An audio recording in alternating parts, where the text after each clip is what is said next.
Simplemente para precisar algunos puntos. Lo primero, la creación de Salud Mía. Y aquí quiero señalar que la creación de Salud Mía no es otra cosa que lo que muchos manifestaron en sus intervenciones, que el Estado recobre el control de los recursos y de la orientación del sistema. No hay que olvidar que cerca de 8 billones de pesos son los que esta entidad va a recaudar directamente de las cotizaciones en el régimen contributivo. Hoy ese recaudo, para que no lo olvidemos, se encuentra en manos de las EPS. Entonces creo que ese es un primer paso importante y creo que ese es un cambio estructural en el proyecto de ley.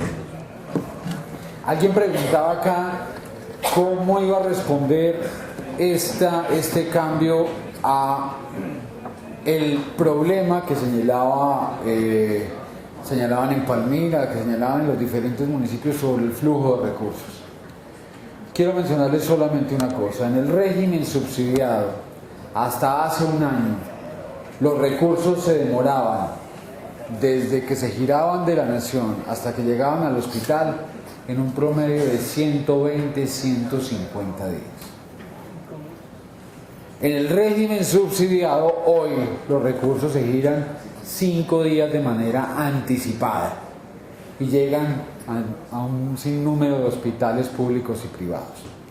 Eso que se hace en el régimen subsidiado es lo que queremos hacer también en el régimen contributivo. Y ese es otro cambio estructural que genera Salud Mía y es una segunda respuesta al tema. Hay observaciones frente al órgano de dirección. Ahí estamos revisando y replanteando qué otra alternativa podríamos incluir aquí, nuevos actores, porque lo que nos interesa es que esta entidad esté blindada de cualquier captura, de cualquier orden, para que cumpla su tarea. Estos escenarios sirven para reiterar temas. Los recursos son públicos, de eso no hay discusión. Ninguno en el ministerio, ninguno de los funcionarios del ministerio, empezando por el ministro, pone en duda ese tema. Son públicos, pero hay que establecer unos criterios que hoy, y era un poco es el sentido de ese principio, nos pueden afectar. ¿Qué pasa si el día de mañana un juez de la República decide embargar a Salud Mía y ese principio no está en la ley? Prácticamente es el colapso de todo el sistema. Entonces, lo que les quiero decir es, buscamos preservar y garantizar que esos recursos tengan ese carácter de inembargabilidad, pero vamos a hacer ahí un ajuste para darle tranquilidad a todos los actores que han manifestado inquietudes sobre el alcance de los recursos. El manejo del régimen subsidiado en las entidades territoriales, que lo manifestaba el secretario de Salud del Valle esta mañana.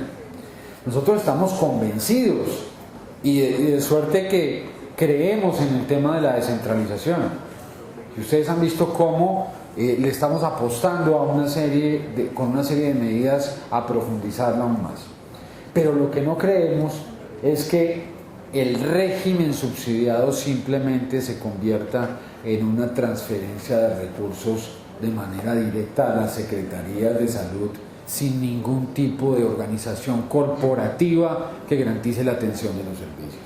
A esa propuesta no le jugamos, porque los que estamos poniendo en riesgo son los 22 millones de afiliados al régimen subsidiado que hoy tenemos. Entonces, las entidades territoriales podrán, bajo la figura de un gestor de carácter público o mixto, asumir la responsabilidad. Además que no podemos cerrar opciones como la que ya vimos en el caso de Antioquia. Antioquia acaba de conformar una EPS de carácter mixto en donde participa el departamento, el municipio de Medellín y las cajas de compensación. Todas esas figuras deben ser posibles en este nuevo escenario.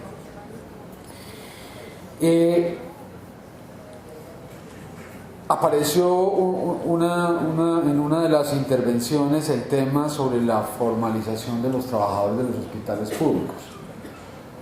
Una de las crisis complejas que se puede venir es no darle solución a la formalización de los funcionarios o de los trabajadores de la salud en los hospitales.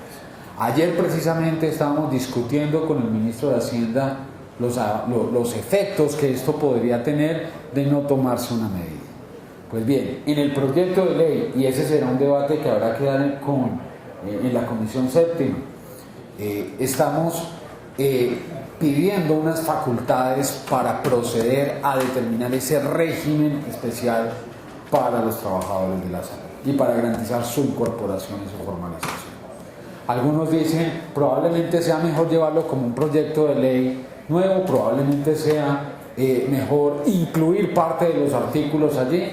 Estamos abiertos a cualquiera de las tres opciones, pero lo que sí es claro, el sentido de urgencia de este tema es que hay que darle una solución inmediata, porque de lo contrario vamos a tener hospitales en serias dificultades financieras, porque esto puede llegar a valer cerca de 2.5 billones de pesos, y hay que decirlo también con toda la certeza, esa plata no está. Dos temas finales. Uno, lo vi ahorita en el comunicado que nos dejó Antoc, que es un poco contradictorio. El balance empieza con una presentación de una deuda inmensa, incluso ahí presentó la deuda inmensa de 400.000 millones a la Red del Valle, que obviamente pone en problemas a cualquier institución prestadora de servicios. Pero renglón seguido dice, se está creando en la ley un fondo para favorecer a las EPS. Somos tan conscientes del problema de la cartera, como aquí quedó explícito en los diferentes datos y en las diferentes y se replica en diferentes departamentos, que ese mecanismo está pensado precisamente para que esos recursos sirvan para que los hospitales no vayan a verse afectados en su viabilidad financiera por la carga de esa deuda, porque de lo contrario sería ponerlos básicamente todos quedarían en riesgo alto, y ahí llegaríamos a una situación muy compleja. Ese es el sentido de ese instrumento, no es otro. Sabemos que aquí, y es un punto importante, hay que resolver los temas del pasado para poder generar estas soluciones a futuro. Entonces, entendámoslo de esa manera. En este caso, de ninguna manera estamos buscando aquí generar ningún mecanismo de salvamento. Ahora, a futuro, el sector sí va a necesitar contar con este tipo de instrumentos, porque cuando se enfrentan crisis importantes, y hay crisis financieras en los sectores de salud en varios países del mundo, el gobierno en este caso tiene que tener instrumentos para afrontarlas y evitar que esta crisis se traslade a afectar la prestación de los servicios.